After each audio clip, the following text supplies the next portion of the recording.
Fala, povo de Deus, mais um podcast da Paz Lagoa. E hoje não dá para dizer que não é um dia especial, porque o assunto é especial e o convidado também. Conosco, Pastor Carlinhos. E aí, pessoal, que bom a gente hoje reunido aqui para conversar sobre a Reforma Protestante. Massa que o nosso pastor já deu o assunto.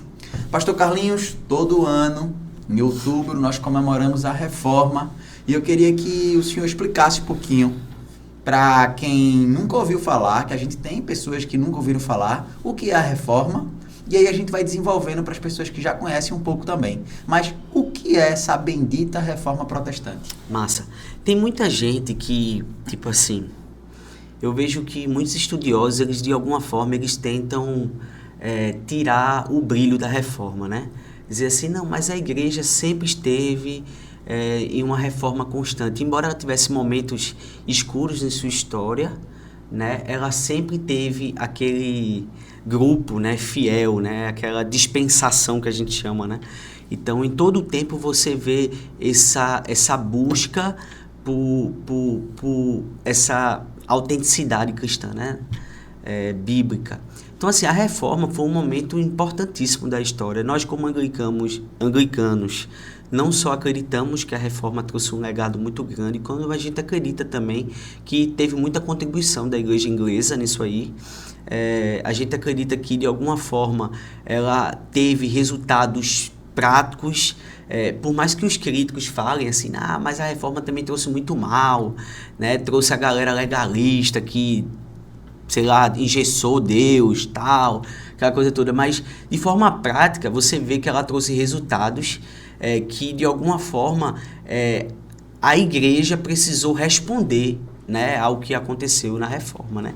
Um exemplo, voltar às escrituras, né, a justificação pela fé, somente pela graça, a questão que muitas coisas assim que acontecem assim no meio cristão, que é aquela sempre assim, é Jesus mais alguma coisa, né? Tipo, que a gente pensa que essas coisas acabaram, né? E que a reforma não é mais necessária. E a gente continua tendo uma igreja que precisa de reforma, a gente continua tendo várias estruturas.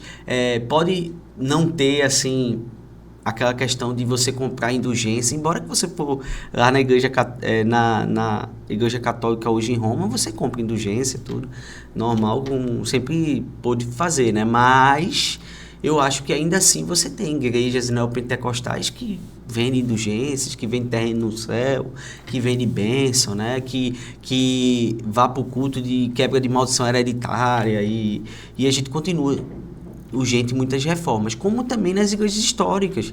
As igrejas históricas também têm as coisas que falam muito da reforma, são a igreja reformada, mas isso é uma igreja muito quadrada, uma igreja de séculos passados, às vezes, igrejas que... Então, assim, eu acho que a gente... Na época do seminário, eu lembro que rolou uma reportagem, que até no seminário a gente teve muito, eu não lembro agora qual era a revista, cara. Se era Super Interessante ou Isto É, eu não lembro, velho. Eu não lembro agora, mas eu lembro que foi uma reportagem que o Robson Cavalcante participou, o Bispo Miguel, tal, e falava da nova reforma, né? As igrejas que, de alguma forma, estavam trazendo um formato diferente de culto. Então, muitos no seminário, quando leu essa reportagem, falou o que eu estou falando agora, né? Que reforma? Isso é reforma aonde?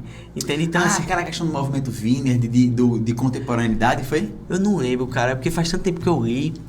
Foi uma revista que saiu faz muito tempo, tá? Isso faz tempo. E era muito na questão, assim, de... Porque, assim, o grande lema da reforma não foi que ela teve início, meio e fim, né? Então, o grande legado da reforma é esse que eu acho, assim, que a gente pode falar. Que ela está constantemente sendo reformada, né? Isso é o grande lema. A ideia não é que só a escritura, aqueles 5 solas lá, não, isso aqui foi a reforma. Eu sou igreja reformada porque eu tenho isso. Porque o que é uma igreja reformada? Aí o cara vai dizer, a igreja reformada é a igreja tradicional, é a igreja que... o pessoal ainda associa a segunda reforma, né? Aquele lance de Calvino, as presbiterianos, aí fica... Porque é isso que eu tô dizendo. Eu não vejo, tipo... Um exemplo, você chegar assim e falar... Isso aí eu tenho que concordar com umas críticas, assim. Tipo, foi Lutero que fez a reforma.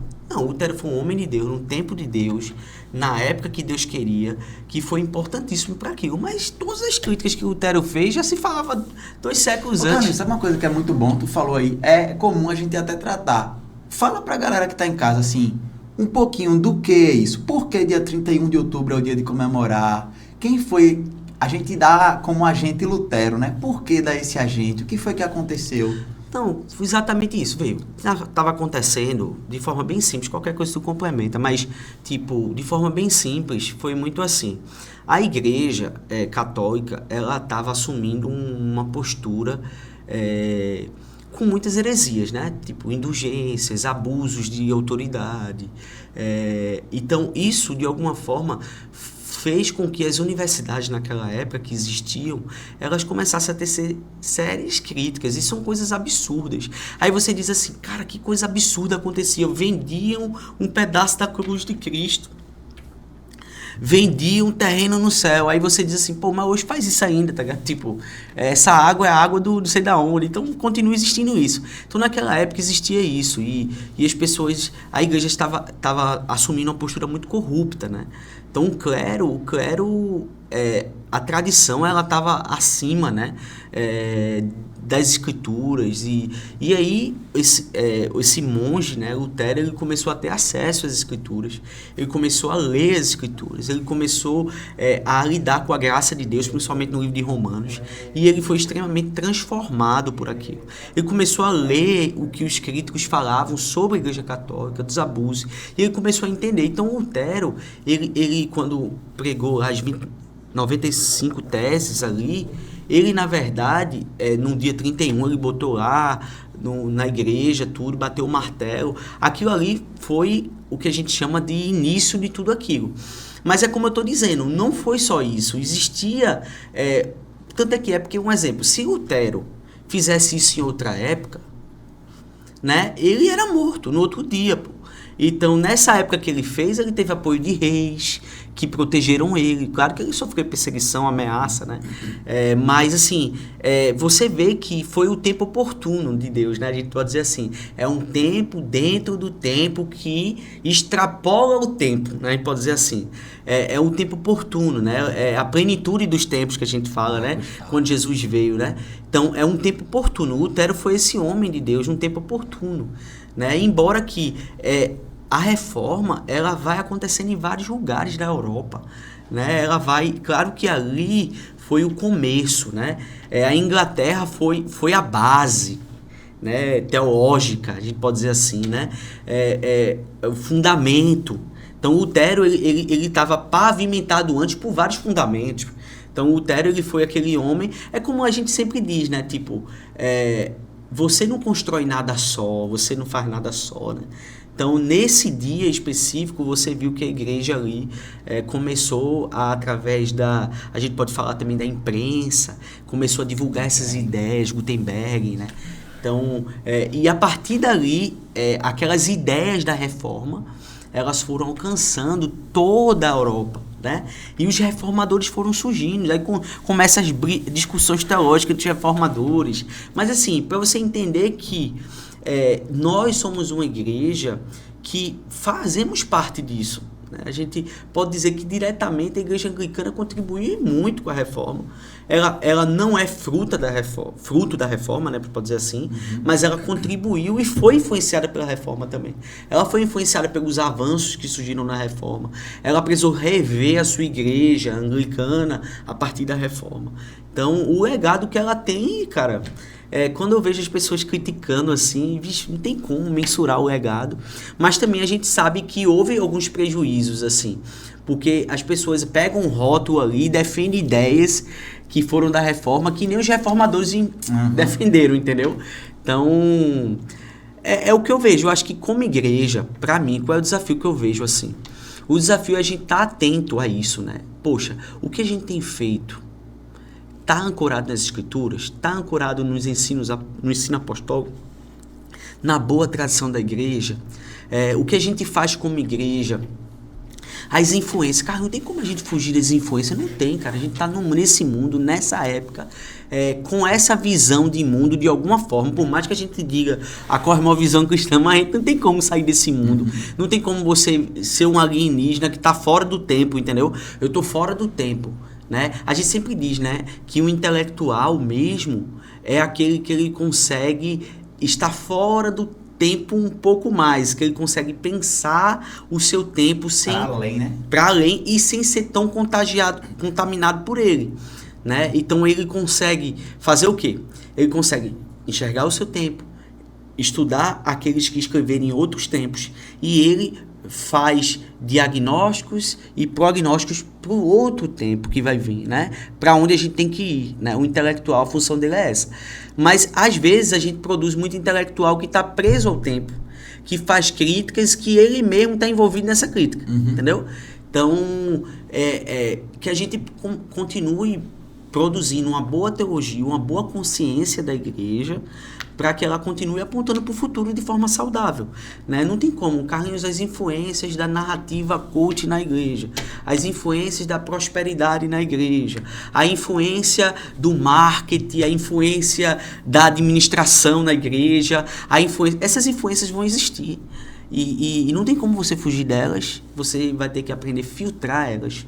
Você vai ter que aprender. Tem coisas que não dá nem para pegar nada, né? Tô dizendo assim. Mas um exemplo, vou dar um exemplo simples.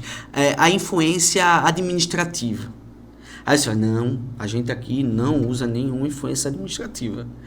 Porque é pecado, produção humana é pecado. Não existe isso, né? Então, essas influências, seja artística, intelectual, a igreja sempre vai sofrer essas influências e ela precisa ter a consciência teológica, bíblica, para poder fazer leituras no seu tempo e continuar reformando-se, entendeu?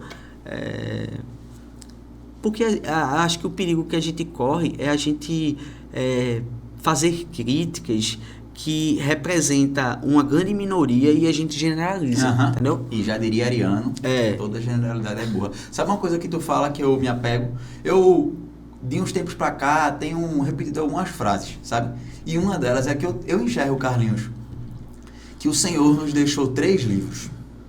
Porque Paulo vai dizer que a criação proclama a glória de Deus. Então, a criação é um livro que Deus nos deixou.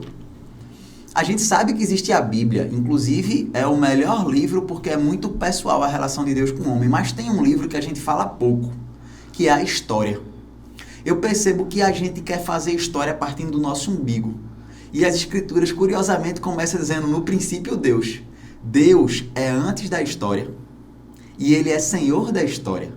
A gente percebe isso quando, por exemplo, Jesus, quando nasce em Roma. Rapaz, que momento oportuno, a criação das estradas, a legislação de Roma, a reforma protestante, quando ela acontece, é um momento oportuno. Então, você percebe, quando eu vejo isso, que é meio que uma resposta que Deus está me dando a questões que Jó fez, que Jeremias fez, de o mal tá trabalhando, e a gente às vezes pensa que o Senhor está à parte disso, mas Ele continua conduzindo a história. Ele ainda é o agente da história. Então, essa questão das coisas acontecerem. E outra coisa muito importante. Desde antes do rótulo gospel, a gente da igreja tende a fechar o mundo dentro do nosso muro. E Deus continua agindo no mundo. Eu acho curioso que tem uma passagem que o Senhor fala que foi Ele que libertou povos na época de Israel que não eram povos temente a Deus. Ainda era Ele agindo nos povos. Por que eu digo isso? Porque a reforma protestante é filho de um movimento que eu não quero dizer que é neutro, mas é um fato, que é o Renascimento. E é engraçado que o Renascimento, o pessoal brinca assim, o Renascimento tem 2 filhos, a Reforma e o Iluminismo. Só que eles são antagônicos, sabe? Ou não, ou a gente se encontra em alguns momentos. Em alguns momentos tem as pontes, né? Mas o que eu quero dizer com isso é que eu concordo que, tipo assim, é muito tentador para um ambiente religioso de olhar tudo que é novo apenas da perspectiva negativa. Então, tu falou bem, assim, a questão da administração, de todas as áreas da ciência, assim, que elas se relacionam com a igreja. A questão psicológica também, de terapia, de cuidado. Aí, eu sei que a gente, tipo, a igreja num ambiente terapêutico, porque às vezes o ambiente terapêutico ele pode, dependendo do ambiente, tá? Porque tem ambientes sérios também, pessoas que trabalham sérias, pode ser um ambiente muito mais que você conforta de vez de confrontar, né? Mas assim, o que eu tô querendo dizer com isso é que, tipo, veja, a própria reforma tiveram influências de grupos que às vezes tiveram tanta coisa errada nesses grupos. O próprio Lutero, né? Eu vou dar um exemplo. O Anabatista. Os anabatistas, eles fizeram muita coisa troncha, assim, tipo... Mas tiveram muitas coisas lindas dos anabatistas, assim, entendeu? O que foi, assim, o que é Anabatista? Porque pode ter gente que não... Porque é o seguinte, vê, os anabatistas, eles eram muito bíblicos, eles eram a favor do rebatismo, né? Que a gente, hoje tem muitas denominações que tiveram essas influências, então eles batizam novamente as pessoas, mas eles tiveram muitas aberrações, assim, tipo, de heresias, de coisas, que às vezes você chega assim e diz, isso aí, esse grupo não presta. Não, pô, eles trouxeram coisas boas. Uhum. Então, eu vejo muito isso. Esses grupos de monges que se isolavam no mundo. Aí, pô, essa galera não presta, não se conecta com o mundo, mas se você ver a produção que esses caras têm de você contemplar, de você buscar, por isso que eu digo assim, por isso que eu acho belo você aprender a reforma, por isso que muita gente critica a reforma quadrada, porque traz a ideia assim, né? Tá ali 5 solas, eu sou isso, eu sou esse quadrado, tal. Pô, bicho, se abre para aprender com influências que existem, entendeu? Também. Claro que elas vão ter que passar pelas escrituras, vão ter que passar... uma vez eu vi um grupo de teólogos, eu não vou citar nome aqui, mas pessoas que eu leio, gosto, cara, produz conteúdo bom. Mas quando se falou do movimento de liberdade nos dons, esses reformadões... Na hora, eles fizeram... Quem tá daquele lado ali não produz conteúdo de qualidade nenhuma, tá ligado? Uhum. Tipo, mano, se tu vê na história da igreja, o que a galera que era tomada pro Espírito era capaz de fazer, pô. A galera vendia tudo, a galera ia servir os pobres, a galera vivia um nível de entrega, tipo... Que eu tenho até vergonha de dizer às vezes que eu sou cristão, entendeu? Tipo, então assim, por isso que eu acho que a gente tem que estar constantemente reformando. Porque a nossa tendência, de alguma forma, é enquadrar muito a reforma ali e engessar, né? E a gente não está reformando-se, entendeu? A gente precisa ser uma igreja que está constantemente aprendendo, tendo uma consciência teológica, que é muito importante. A consciência da igreja é a teologia. Às vezes a gente não se abre para a teologia e a gente termina não revendo como a gente faz a igreja. Então a gente precisa ter essa sensibilidade, porque às vezes a gente percebe um distanciamento, muitas vezes, né? Você está fazendo mestrado, com certeza você deve estar vendo isso. Tipo, muita gente criticando a igreja, falando que a igreja não faz isso, a igreja não faz aquilo outro, a igreja é assim, a igreja é assada. Mas e aí, essa consciência da igreja, ela vai até a igreja ou ela vai ficar só criticando a igreja, né? Só batendo na igreja? Ou ela vai ser igreja, ela vai passar por dentro, né? É a mesma coisa, eu vou ser pai. Mas quando eu for pai... eu não vou fazer isso, eu não vou fazer aquilo, eu não vou fazer aquilo outro, meu filho nunca vai chupar chupeta, aí a primeira, toma chupeta, menino, né? Então, tipo assim, tudo aquilo que eu dizia que eu não ia fazer, eu tô fazendo, né? Então, eu acho que a gente precisa desse cuidado, entendeu? Então, assim... Essa crítica excessiva, Carlinhos, eu gosto de pegar 2 exemplos. O primeiro é de Bispo Eric, que é aquele lance de gente que não é igreja querendo ensinar a igreja como ser igreja, né? Certo. E aí você ter atenção. Quem é que está falando isso? Ele é a igreja. E a segunda coisa é a síndrome de Jonas. A gente brinca assim que existem os 5 ministérios e cada ministério, cada dom ministerial, ele tem uma força e uma fraqueza. E a força que um precisa do outro, né? E a força do profeta é a santidade. Ele aponta para Jesus, é o que é santo. Só que a fraqueza, o ponto fraco do profeta, ele se torna ácido. Ele se torna aquele que quer bater na noiva do Senhor. Exato. Aí vira a síndrome de Jonas. O cara é chamado para salvar um povo e parece que não quer salvar porque ele quer bater no povo, ele parece que não ama o povo. Então, eu gosto de Por sempre... isso que é bom o profeta andar com um pastor, andar com o mestre. Por quê? Porque aí ele consegue tecer a crítica com equilíbrio, com amor, com sabedoria, sem precisar, vamos dizer assim, necessariamente. Eu sei que é difícil para o profeta, né? Porque ele às vezes tem até alvos. Ele se isola. Ele se isola e ele tem alvos às vezes, né? E eu acho que a gente pode fazer isso de forma mais sábia, com mais cautela. Um exemplo, eu acho que os profetas são extremamente necessários. A gente até conversa sobre isso, né? Então, são extremamente necessários. Por quê? Porque eles são, de alguma forma, uma consciência da igreja. Embora que o profeta hoje sofreu a gente pode dizer assim, deu uma drenada, né, no significado de profeta, que empobreceu muito, né? E a gente, quando fala, tá falando no sentido bíblico. Eu estou falando no né? sentido bíblico. É alguém que lê o jornal, é alguém que estuda a palavra, é alguém que está envolvido na igreja, sofre as dores da igreja, sente as dores da igreja, é igreja, né? E está envolvido naquilo que fala, né? Sabe uma coisa que é importante falar, Carlinhos? Eu sempre botei esses dois parâmetros na minha vida. E aí eu ficava pensando assim, o profeta que é a igreja e está criticando a igreja, então ele está no lugar. Mas deixa eu fazer uma coisa para você. Dá para estar na igreja sem ser igreja, viu? Dá para ser pastor às vezes assim. Porque quando a gente fala, pelo menos quando eu uso a palavra ser igreja, é entender de que você faz parte do corpo de Cristo. Quando eu entendo isso, por exemplo, eu não consigo, enquanto anglicano, falar mal do meu irmão assembleano ou do meu irmão batista. Sabe por quê? Porque é o mesmo corpo. Então, às vezes, pode surgir dentro de nós, quando eu digo nós, é o ser humano, a ideia de que estamos sendo igreja sem ser, porque ser igreja é fazer parte do corpo de Cristo. Amém. E o corpo de Cristo não é só a nossa denominação, ela é toda. Então, uma coisa que eu percebo no profeta bíblico é de que ele pode ter a crise que for.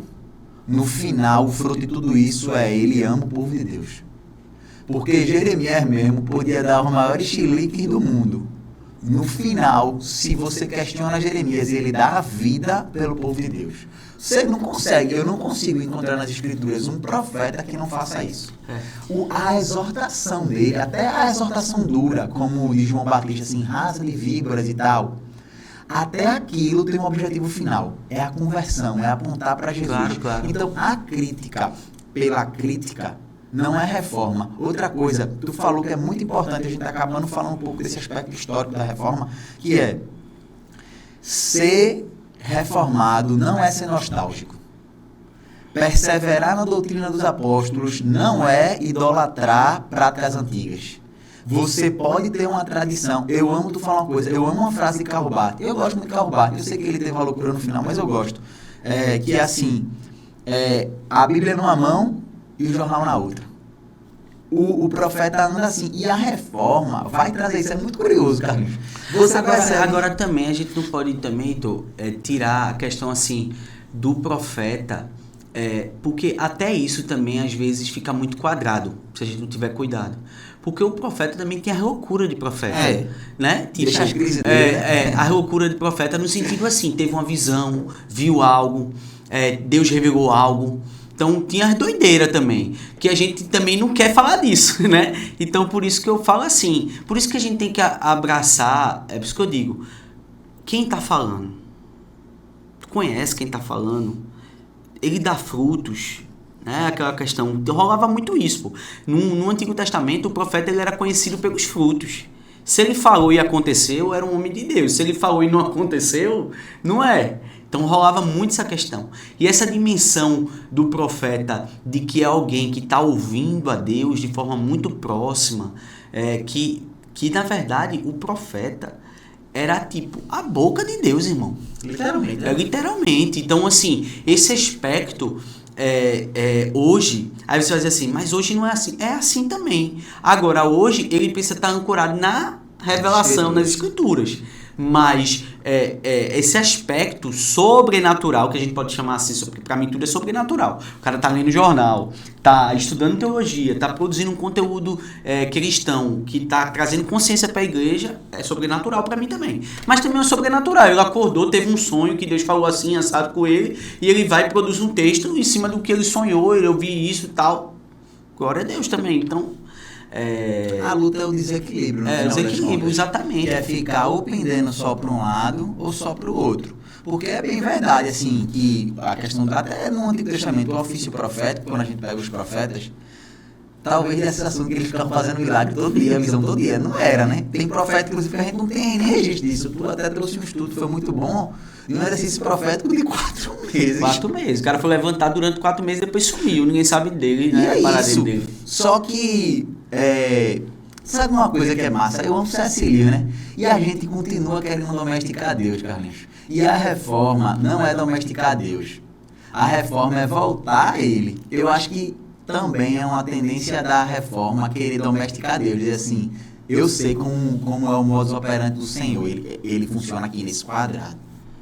E é muito complicado isso. Mas sabe uma coisa que eu queria que tu falasse? Eu vou dar um adentro que eu não falei no início, de que a gente está produzindo 3 podcasts e vão falar sobre 3 pontos, 3 aspectos da reforma. E esse aqui é um aspecto inicial, porque a gente fala sobre as 5 solas. Certo. E eu queria que tu falasse um pouquinho das 5 solas.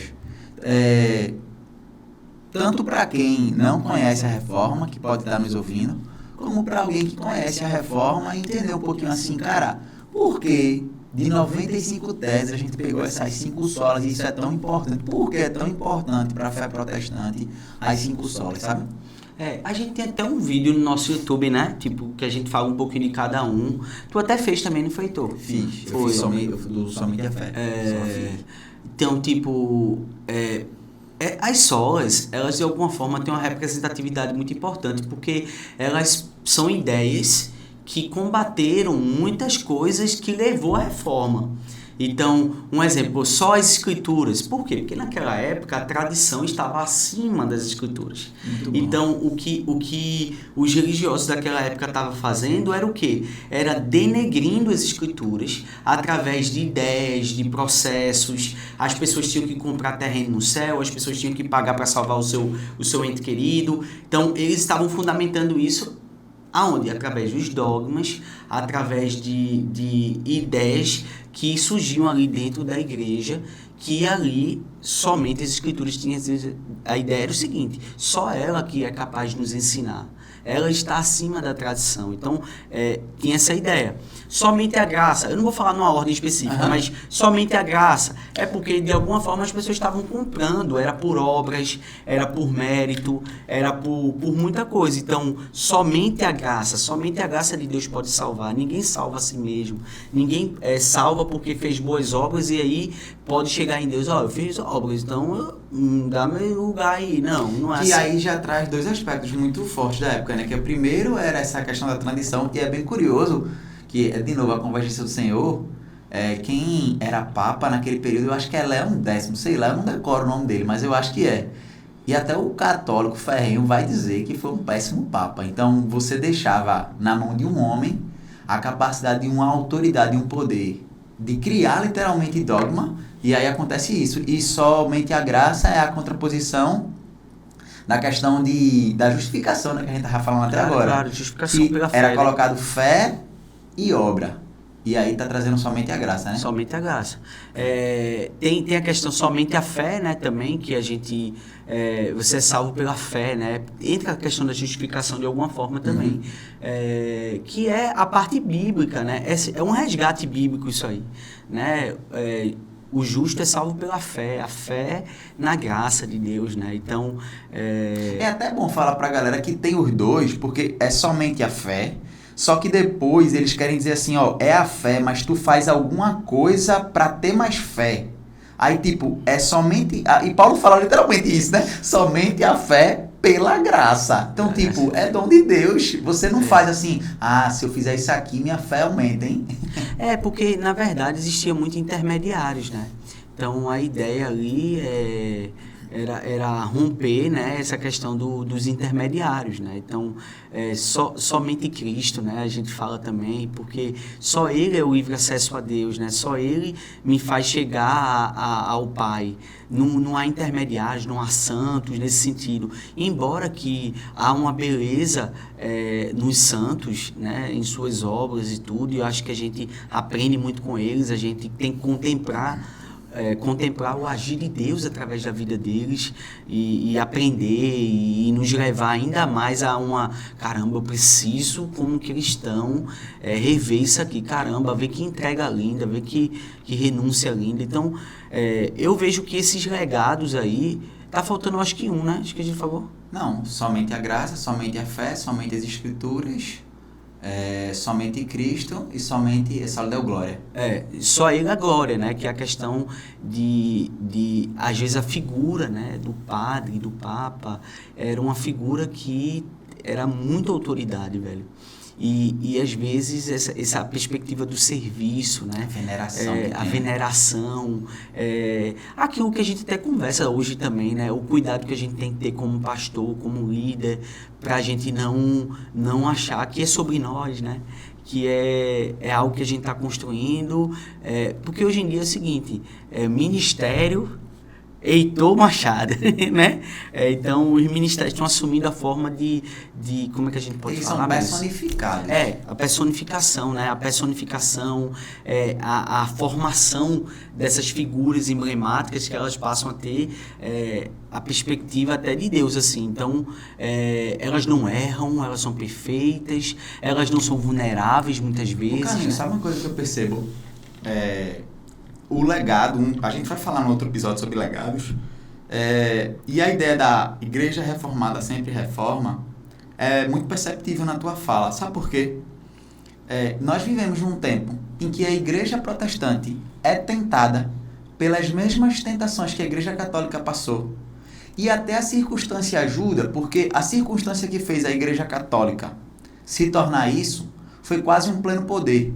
Ela sai de uma seita perseguida para uma religião de um império. Institucionalizada. Ela é institucionalizada. E a gente no Brasil corre esse risco, porque, veja, eu sou novo, mas eu lembro de quando você convertia, você era taxado de louco. Eu, por exemplo, lembro muito da conversão de Rodolfo Abrantes, e quanto isso descredibilizava ele. Eu já vi Bel falando que ficou chocada no período da conversão dela, porque a mulher que foi agente, assim, que Deus usou para converter ela, ela era uma mulher intelectual, uma mulher bem-sucedida e andava para cima e para baixo com Bíblia. Isso era ridicularizado. E nós vivemos num tempo que o contrário, que agrega valor, você vê até muitas vezes na cultura coach, agrega valor você ser cristão. Então a gente volta para a mesma circunstância de tentação. Então, esse lance de só lhe deu glória é muito tentador hoje, a gente querer trazer méritos. Esse lance de somente as escrituras é muito tentador na hora de construir espiritualidade, não de construir uma vida, mas de construir uma espiritualidade, eu não me satisfazer com o espiritual e com a teologia. Eu preciso ter uma pregação que tem Bíblia, mas ela pode ter uma encorajamento positiva. Né? Uma coisa... porque o encorajamento bíblico hoje, embora que eu acho que a gente tem que ter um equilíbrio, assim, né? Tipo, de você exortar, mas você encorajar, né? Tem que tentar esse equilíbrio, o coração. Porque também você ir para uma igreja, que o cara bate em você do começo até o fim. Você sai todo espancado da igreja. Todo dia. Né? Todo domingo. Aí, meu irmão, acho que precisa de equilíbrio, né? Uma vez eu vi Jonas Madureira falando sobre isso e ele disse, a gente tem que equilibrar, a gente precisa encorajar as pessoas também. Né? Agora também, você ir para uma igreja, onde você só encoraja, né? Também tá errado, né? Tipo, é o desequilíbrio, né? Acho que a gente tem que ter o equilíbrio eu acho que a gente não pode fazer assim, a gente não pode ser mais pesado do que já é as escrituras. Ela já é o confronto. O confronto em si. E a gente também não pode querer ser mais encorajador do que ela já é também, né? Então é um equilíbrio. Somente ela. Somente ela. Porque quando você encoraja ela mais do que ela já é, você vai para o coach, né? Você vai para vamos dizer assim, para o marketing, né? Então, nada que eu tenha contra o marketing, não necessariamente tenho tudo contra o coaching, mas a questão, assim, de como você usa as escrituras, né? Um exemplo, Carlinhos, tu não acha que no marketing não tem nada que a gente acha que tem muita coisa que pode ser usada, embora que eu não seja um especialista em marketing. E coach, tu acha que não tem ideias no coach, a neurociência, o povo estudando? Pô, o cara estudou um bacana, eu acho que deve ter muita coisa boa, né? Então, também não sou um coach. Lugar, né? É, o lugar e a influência de peso que tem essas ideias. Porque são ideias que podem ser ancoradas nas escrituras e não vai macular a mensagem, não necessariamente seja errado. Assim como você pegar um intelectual ateu que tem uma ideia que, pela graça de Deus, é uma ideia que confere graça à forma que eu leio o mundo, também não está errado em si. Ciro era um pagão e foi ungido para ser usado por Deus. Então, eu também acredito nessa multiforme graça. Deus pode atuar. Senão você chegar assim, pô, Freud não tem nada para trazer. Karl Marx não tem nada para nos oferecer. Né?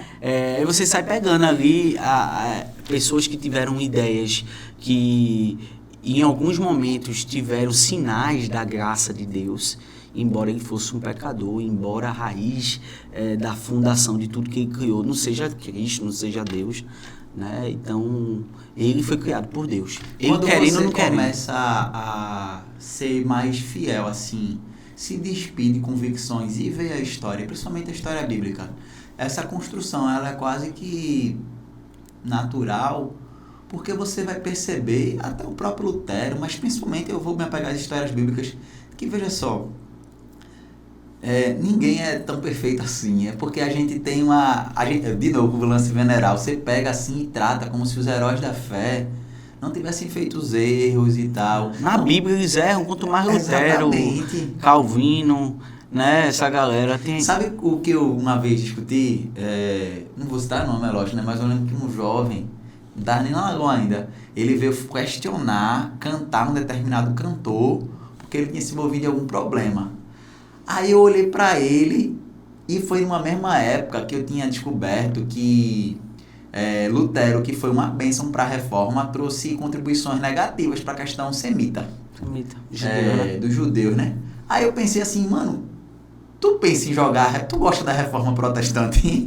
Perguntei na hora, ele disse, lógico, uma bênção. Eu disse, cara, tu vai jogar a reforma fora porque Lutero tinha falhas? Não. Calvino teve falhas. A igreja anglicana, como teve falhas, como matou homens de Deus, perseguiu pessoas. Então... Agora, Carlinhos, eu acho que muita contribuição para quem ouve. Num dia como esse, ouvir isso. Porque tem críticas que a gente tem que aprender a ouvir e receber. E às vezes, o protestante, e eu sou protestante, né? A gente tem a tentação de fazer assim, ó. Tava tudo errado, a gente veio, fez tudo certo. Nós somos os bonzinhos e ali estão os vilões, sabe? Então, esse olhar crítico, de uma forma coerente, de todos os períodos, é muito importante. E eu até gosto de pensar assim, quando foi que começou a reforma e tal? Ela tem uma data, mas o Senhor é Senhor da história, assim como para nós, por exemplo, quando a gente vai estudar a fé cristã, as próprias escrituras, ela não começa no Novo Testamento, porque o Senhor que operou na igreja cristã, ele estava lá com o povo judeu, entendeu? Então a reforma protestante não precisa pegar a igreja católica e jogar fora. E aí é um ponto que eu queria que tu falasse, sabe? Assim, até para conduzir para o final. Com certeza. Nós somos uma igreja que se diz católica e também se diz reformada. E eu recebo muitas pessoas que visitam a nossa igreja e quando vai para o final e eu digo isso, a mente dela dá uma travada. Mas tipo, a gente acredita que Deus sempre agiu na história da igreja, né? Deus agiu com os católicos, apesar de muitas heresias que surgiram, apesar de muitas coisas, mas você vai ver que dentro da própria igreja católica já existiam críticas contra ela mesma. Embora que as pessoas chegassem lá e matassem todo mundo, um exemplo, mas os humanistas, pessoas que nem estavam na igreja, faziam críticas à igreja, era usado porque estava na universidade, e já sofriam influências humanas das filosofias, das coisas, criticando a igreja. Então, um exemplo, os próprios teólogos na época foram aqui, porque a teologia, ela era a rainha, né, das ciências, né? Então, ainda é, na verdade, né? Mas naquela época, era na prática. Hoje, ela não é no valor, né? A ciência hoje atingiu um valor... Uma coisa que eu, por exemplo, acho triste para nós no Brasil é que você não encontra em universidades públicas o estudo teológico. Não escuto nenhuma, pô. E isso é uma pobreza enorme. Porque a gente tem ciências da religião, eu sei que tem, tá, gente? Mas... isso é um aspecto. A gente não tem, por exemplo, teologia em nenhuma universidade pública. Tem, teologia não tem. E as melhores universidades do mundo, todas elas têm teologia. Né? Todas elas. Se for nas melhores universidades do mundo, você tem a faculdade de teologia. Você tem mestrado, doutorado em teologia. Aqui no Brasil não tem. Né? E é uma pena isso. Por isso que eu acredito que a gente não tem que jogar o bebê, né? O balde e o cocô, tudo ao mesmo tempo, né? Então, tira o bebê, joga o balde, bota o bebê de novo, né? E aí, então, a Igreja Católica tem, sim, uma importância para a gente. Você tem Agostinho, Tomás de Aquino, você tem vários teólogos católicos de envergaduras enormes hoje em dia. A teologia católica é maravilhosa, é robusta, né? Então, às vezes a gente pega fatia assim, Brasil, né, de idolatria, de mariologia, aí a gente pega e diz, não, é tudo idólatra, tudo inclusive é um fenômeno que eu descobri que é até muito maior no Brasil do que em outros lugares do mundo, né? Porque o brasileiro tem essa necessidade. Porque no Brasil, até eu aprendi isso na faculdade também, em teologia, que o professor dizia o seguinte, se você tirar o santo, você morre. Não mexa nos santos. Então, assim, se o padre chegar assim e dizer, pai, aqui a gente só vai ler a Bíblia e pregar a Bíblia, no outro dia ele tá saindo da igreja, né? O povo vai se revoltar contra ele. Ele precisa fazer amizade com os santos, né? Por quê? Porque é a realidade brasileira, né? Tipo, lá nos Estados Unidos, os católicos, tipo, na Europa, você não vê essa idolatria, né, que tem aqui e tal. É uma dificuldade mais brasileira, né? Tipo, então, por isso que, assim, eu vejo o seguinte, como cristãos, anglicanos, a gente acredita nesse legado na história sempre. Sempre aconteceu o legado, desde o começo da igreja, com os nossos irmãos católicos, com a influência da Reforma, com os precursores da Reforma antes, com aqueles que vieram pós a Reforma, com as influências que aconteceram novas, que surgiram no século XIX, XX, influências até a questão vamos dizer assim, do movimento pentecostal, né? Foram movimentos que, na verdade, não é um movimento que aconteceu só aqui no século XIX. Você tinha na história da igreja pessoas também que tinham experiências com o Espírito antes, né? Muito antes. Então... é até engraçado isso, porque eu tive uma questão lá que o cara me deu pra eu ler, logo eu, gente. Apesar de que, assim, eu tô... de tanto conviver, eu tô mais light. 4 artigos de sensacionista pra eu ler. Eu disse, Deus, você tá brincando comigo. E, cara, eu tinha dificuldade. Eu fiz questão, assim, de botar nas respostas da prova, assim, de acordo com o professor, porque eu não concordava. Ele queria trazer como se na história da igreja não houvesse um mover do Espírito. E eu tô falando de um mover do Espírito sobrenatural mesmo, essa questão. E tem muitos. Lógico que, como tudo na história, é um período de alta e baixa, mas o Senhor sempre colocou o seu Espírito sendo derramado na igreja. A gente vê, por exemplo, os avivamentos. Aí, quando ele falou isso, eu disse, o que são os avivamentos? Se não houve derramar de Espírito da igreja até o movimento pentecostal. E o que são os avivamentos, meu querido? Tem muitos avivamentos. John Wesley mesmo falava em línguas, tudo. Então, assim... E isso é uma coisa engraçada, além que eu acho o máximo. Às vezes, pessoas mais... até usadas pelos tradicionais tiveram experiências. Eu lembro que eu vi isso e não acreditei e fui ler. Eu disse, eu tenho que ler assim, para dizer assim, foi do papel dele. Dizendo que Jonathan Edwards, eu não lembro se é ele que escreve ou se é alguém dizendo que ele teve uma experiência de horas de oração e eu acho que a esposa, alguém passa, diz assim, ele estava levitando. Eu disse, gente, o cara que é mais usado assim, muitas vezes nos ambientes reformados que dispensam os dons, né, que não creem nos dons, usam um cara que diz que teve uma experiência dessa. Eu disse, e aí, como é que... dá uma explicação para Eu acho que ia se fechar, né? Por isso que eu digo, a gente tem que estar constantemente sendo reformado. Às vezes, as igrejas, elas têm muito a dar, assim, tipo, de contribuição. É aquela velha história que a gente estava falando aqui, os dons, né? Às vezes tem igreja que desenvolveu uns dons de uma forma que a gente precisa aprender, outros desenvolveram outros dons que a gente precisa aprender. Então, você vai para uma igreja que desenvolveu muito dom de mestre, então você vai lá e aprende. Você vai para uma igreja que desenvolveu muito dons, os dons do Espírito, a liberdade do Espírito, você vai lá e aprende, pô. Então, assim, você vai chegar lá e vai achar que está tudo certo? Você vai chegar lá no mestre e vai achar que está tudo certo? Não necessariamente. Né? Então você vai aprendendo. Então reformar-se, acho que é isso. A gente precisa aprender, a gente precisa mais. É aquela velha história, né? O profeta precisa do pastor, né? O pastor precisa do profeta, né? Porque também, senão, né? E isso acontece nas denominações também. Exato. Ele tá falando. Eu não lembro quem é o cara, mas que foi aquele menino da igreja de Guilherme. É o pastor Guilherme Carvalho e pastor Igor. Que ele citou um cara que eu não lembro, que ele disse assim, o cara cita o seguinte: não existe parte do corpo de Cristo que o Senhor entregou tudo. Claro, Você sempre vê que, eles têm uma prática de oração muito fervorosa, mas, cara, eles têm déficit no estudo, aí o outro e tal, sabe? É os dons, né, Heitor? Os dons que vão ali. Sabe aquela velha história? Um dia desse eu estava explicando a uma pessoa, acho que foi discipulada. Aí eu peguei e disse assim, cara, tu desenvolveu muito um dom. Qual?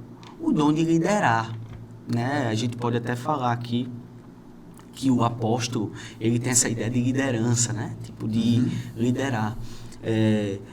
Mas, às vezes, o apóstolo, se ele não tiver cuidado, ele não tiver um pastor perto dele, aí aconteceu um problema aqui no podcast. Vamos trocar logo essa pessoa, porque a gente precisa trocar, porque o podcast precisa funcionar. Então, o líder, ele vai pensar de forma mais prática e funcional. Corta o cara. O pastor vai dizer, não corta não, porque eu vou cuidar dele antes, né? Então, um missionário, mas eu preciso orar por ele, porque ele pode estar passando por alguma coisa, vamos visitar ele, para orar por ele, o missionário, né?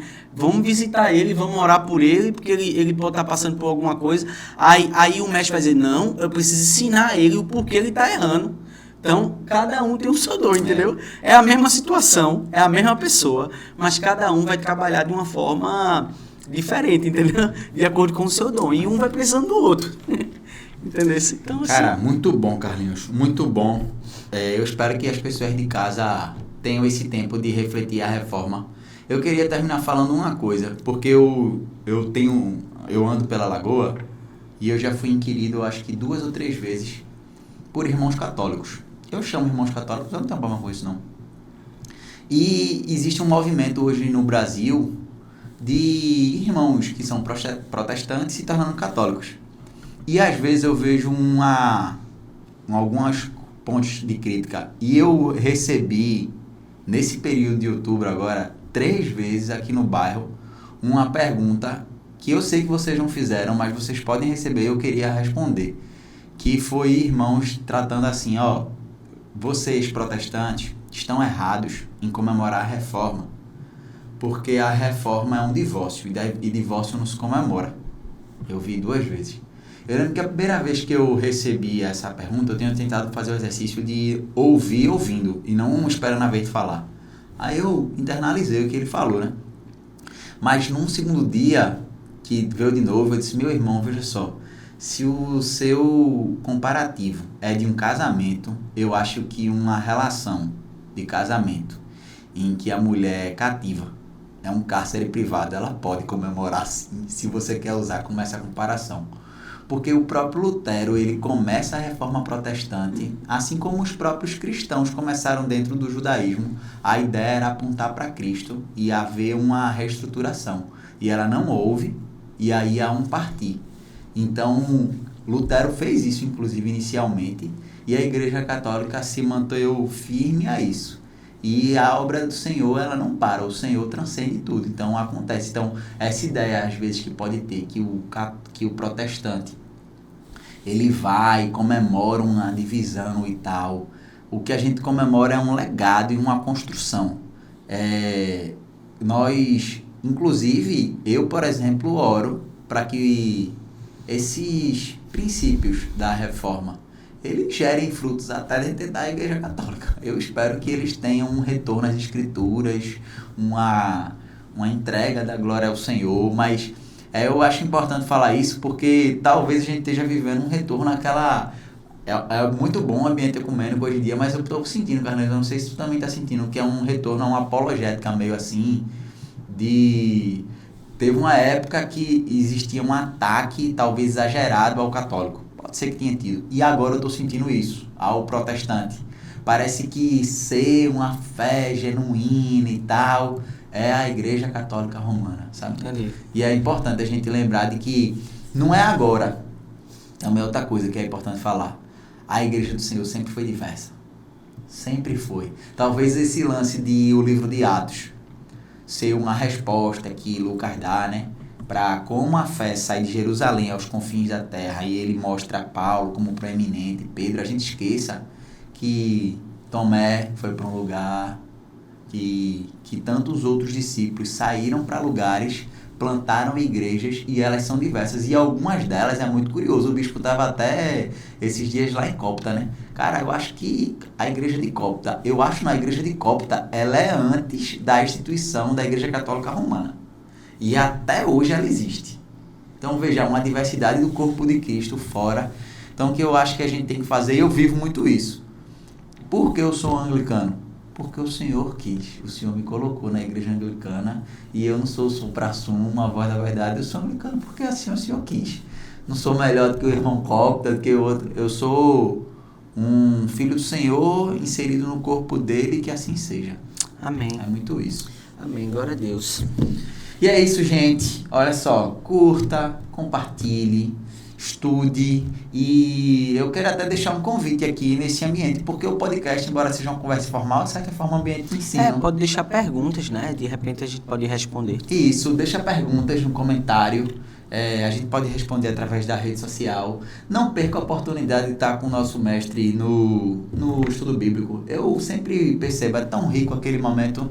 Eu acho que aquele momento é um dos momentos... Lógico que o culto é uma bênção, mas eu acho, sempre que eu venho para o estudo bíblico, um momento áureo, assim. Então não perca o nosso estudo bíblico e nos acompanhe nas redes sociais. E é isso, Deus te abençoe e um abraço.